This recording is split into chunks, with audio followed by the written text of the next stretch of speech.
with the highest and second highest GPAs over their upper midler and senior years at the Academy. First, please join me in welcoming and congratulating the salutatorian for the class of 2019, Jason Fang.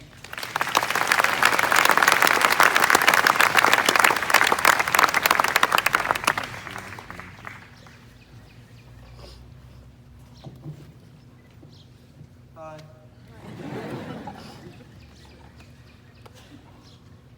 Perhaps what bothered me most about senior year has been the constant sense of urgency. Before I knew it, the countdown had reached 100 days, then 42, then 14. Maybe it's just me, but I felt a lot of pressure to live every minute to its fullest. While overwhelming, it forced me to figure out my priorities and decide what truly mattered to me. I had to take the same approach with this speech. While 4 years is a long time, 8 minutes to sum it up is not. And even though these 8 minutes have been given to me, they belong every bit as much to the people whom I will mention. I hope that by recognizing them, they can share these moments on the platform with me. Though many things have changed since 2015, one thing that has not is my passion for basketball. As a clueless 9th grader from Taiwan, coming in at a whopping 5'10" and 135 pounds, I dreamed of playing Division I basketball. Hence, it should be no surprise that Molly Taylor, class of 2016, soon became my role model. Molly, an international student with a Division I basketball scholarship, was everything my 9th grade self wanted to be. I had heard from my peer group leader that she would get up and work out at 6 every morning, and that was how her jump shot became so deadly. So that's what I did. 5:35 alarm, 5:58 at the gym, 7:30 at breakfast. My morning routine became my favorite part of the day. It was time for myself, with nothing on my mind except for the drills ahead and the omelet I get to enjoy with the people of table 27 after my workout. Molly would tell me how important it was to play over the summer and how she stayed with the Schoenbergers to make that possible. 2 summers later, I found myself staying in the same house. The Schoenbergers welcomed me with warmth and kindness, treating me like their own kid.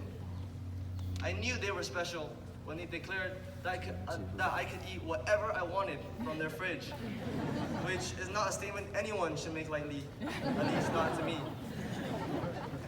They gave me the chance to experience living in a house, celebrate Thanksgiving, and allow Mercersburg to become more than just my school. I spent a month here each of the past 2 summers, mainly just working out. However, I still had other time to fill.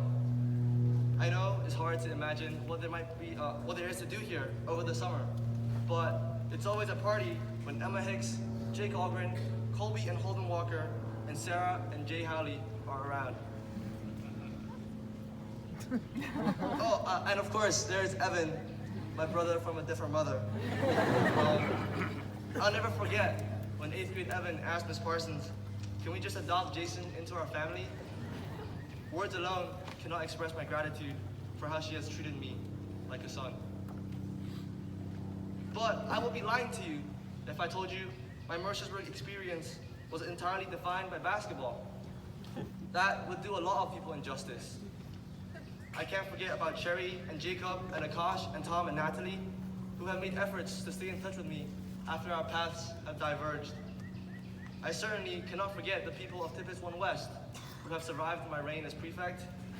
I definitely cannot forget about my track coaches and teammates who made me care more about the sport than I ever thought I would. Nor can I forget about my advisor and dorm mom, Mrs. Patterson, or of course, Ava. As much as I love basketball, I've learned that life looms larger than the game. The first thing that convinced me consists of 1 house, 2 advisors, and 9 wild guys, collectively known as Culbertson. While I never expected myself to become one of those crazy people who run off and live in Culbertson for a whole year, I was even more surprised by how much that year has meant to me. They provided me with a space where I was comfortable being the person I wanted to be and projecting my deepest thoughts aloud. I mean, hey, they didn't exile me after I buzzed my hair last spring. For that gesture, and many more, I am forever indebted to them. The next thing actually occurred off campus, but it has profoundly impacted who I am. 2 summers ago, at a basketball camp, I met a fellow camper named John Lee. A 6'6" rising senior from Texas, John was receiving Ivy League interest at the time. I would like to tell you about how much he impressed the coaches that week, but sadly, he passed away. The first day of camp, he collapsed. Right there on the court. He went down with HCD, a rare heart disease that is not well researched nor easily diagnosed. The news flipped my world upside down and sent my mind spinning. I couldn't comprehend how someone who went far from his home to chase his hoop dreams, just like I was doing, could end up dead while I kept going about my day. It could have just as easily have been me who went down. Even though I played well that week, I was simply thankful to be alive. I wish, at the end of these 4 years, that I could tell you my dream was fulfilled, and that I won all sorts of accolades and earned myself a full scholarship. But that's not the case. At this point, all I've secured is a spot at the walk-on tryouts or a role as student manager. But that's not the point. Even though I didn't get to where I dreamed to be, I got somewhere. And I did not get to this somewhere alone. Although I speak to you today as a singular being, I represent more than that. I am here because Mr. Crocker and RC and all my basketball coaches decided to give someone who couldn't guard a vending machine a chance.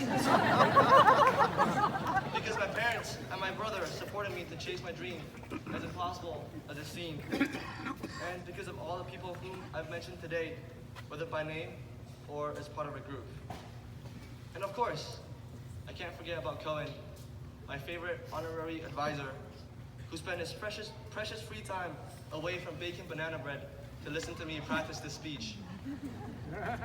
I did not get to where I am today alone, and neither did you. So don't just live the last 14 days of your senior year to its fullest, or the last 42, or the last 100. Live every day. Remember that there are people like John who don't get to live the day you're living right now. Remember that there are people in your lives who have invested their precious time and energy in you. So celebrate. Oh, sorry. To my classmates, look around. These are the people who have invested their precious time and energy in us. So celebrate. Celebrate ourselves and our achievements because, after all, this is our graduation. But celebrate everyone in front of us too, without whom we would not be on this platform. Thank you.